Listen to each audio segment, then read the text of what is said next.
As you can see from the intro, I've been playing with a little bit of haze in the room to see how the lights take to it and how it affects our room. And this video, what we're going to talk about, I think when we talk about things like haze, we talk about things like lights, it all comes into the same conversation as this. On my last video, I had a comment from Joe Rob that said, what's your philosophy or mindset behind how you choose songs for your congregation? And I think I have a good answer for this, but first, a quick disclaimer. Joe Rob is a really good friend of mine. He's been a worship leader for as long as I've known him, and I know that he has some incredible wisdom on this topic. And so I also think that there's not a one-size-fits-all to answer this question, but I'm gonna do my best and say that I think this is best answered in like a longer form video because there's no way I can clarify everything that I want to say on this topic. So I'm just going to give you the mile-high view of it. Let's start by looking at our playlist from this past Sunday. If I grab my planning center sheet right here, it looks like our set list this Sunday, we kicked off the service with Evidence by Josh Baldwin, which was a new song for our church, and we chose to introduce that on Child Dedication Sunday / Mother's Day, followed by Your Way's Better by Forrest Frank, which is really popular on TikTok. We had an elementary schooler come up and do the dance. Our worship team did the dance as well. It was awesome, and that's probably the first and only time you'll see me rapping on stage. Oh Lord, I need you now more than AM. Could you put my heart back together? I searched the world till my head just to find out your way is better. Oh, hey, your way's better. Followed by 'Tis So Sweet to Trust in Jesus. We pulled the lights down. We did the hymn as true to the hymnal as we could.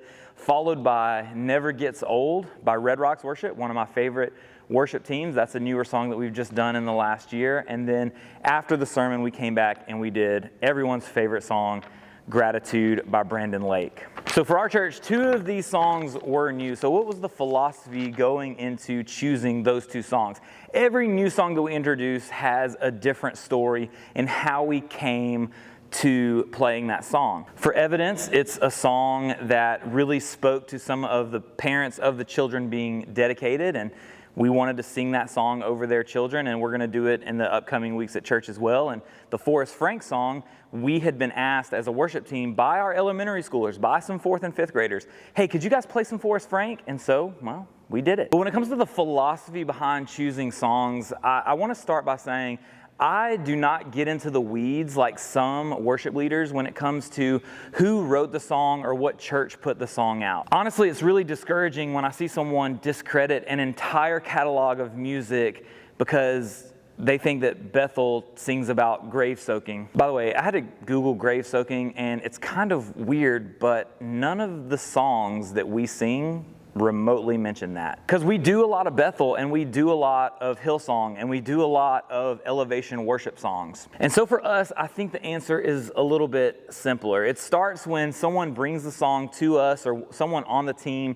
has been listening to the song and they really feel like this song has been speaking to them in this season of life. From there, I'll listen to the song personally. I'll listen to it in the car, just kind of see how the song feels and who I think on my team would be best to play or lead that song. From there, we'll take the song and we'll look through the lyrics. As long as the lyrics aren't blasphemous and everything lines up theologically, I'm not really concerned with who's on the credits of the song. Hey, if you hate reckless love because you don't think God's love can be reckless, and you hate how he loves because you don't like the phrase sloppy wet, you're probably not going to agree with me on a lot of this, and that's okay. Which, once again, is totally fine if that's your vibe and that's what you're going for. But for us here at The Grove, I even said it this Sunday, if there's a song out there that's speaking to us and it makes sense for what we believe and theologically it's not wrong, I mean, we're probably going to do it. We're also a multi-generational church.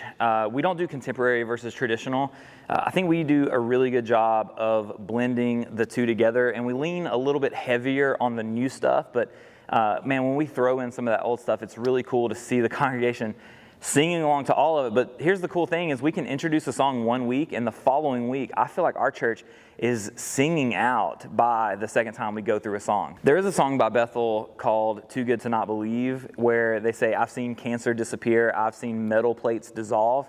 There's an alternate version of that song that says, I've seen broken bodies healed. And we opt to do that version of the song. Before I even knew that version existed, we talked about changing that line. Not because we don't believe that it hasn't happened, but it did feel disingenuous for our team to sing that because we believe in miracles, of course, but we had never seen that happen before. And so I think there's something there too. Like if you, as a creative person, you have the authority to change some of these words to be creative and lead your people in what they need to draw closer to the Lord. So when it comes to my philosophy, I would say it just has to make sense for our church, it has to make sense for our team, and it has to make sense for the season that we're currently in. So there's not been a song that we have specifically said we will not do this song, but there are songs that we listen to and we say, hey, we want to put this in the hopper for another time, for another season, when it makes sense to bring it out. Another common criticism I see of CCM lately is all the songs are about you and making you feel better. And I guess that's true. We here at The Grove aren't going to sing through Sinners in the Hands of an Angry God. We're definitely going to sing songs that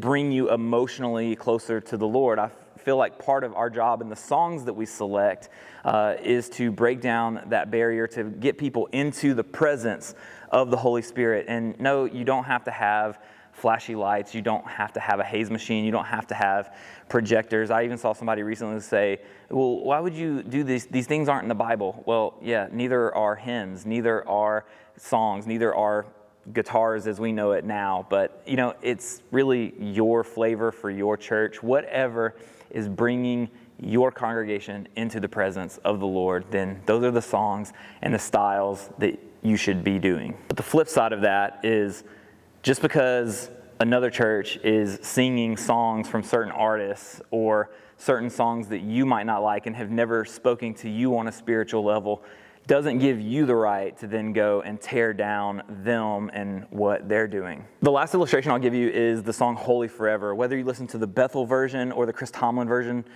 it doesn't matter. It's the same song, right? It doesn't matter who wrote it. But for me personally, I didn't really care for the song as a whole. I just didn't really get it. But then the first couple times we actually played it in here, my heart started to change towards that song and towards what those words were saying. And then when the congregation is singing this song as loud as they sing any other song, it's really moving. And so I would encourage you that if you hear a song for the first time and you're like, oh, absolutely not, we're not doing that song, to maybe give it another look. And there might be a reason why God has put that song on your radar. That's what I should have said. So I don't think I have a solid answer to this question at all, other than my philosophy is, as long as it's not blasphemous and if it's something that my team can pull off, we're probably going to do it. Joe Rob knows better than anyone that our church is multi-generational, but we've seen a huge increase in our low 20s to upper 30s age range. That's kind of our fastest growing and largest demographic right now. And so obviously that goes into the song selection as well. And so we don't want to leave anybody behind. But if you go back and watch our service from Mother's Day, we wanted that to be a multi-generational service. We don't go into every service thinking, how can we hit each demographic? But the question is, how can we put these songs together in a service that's going to lead people to the throne in worship? Also, my wife and I just closed on a house last week. That's why I haven't uploaded a video in 2 weeks. But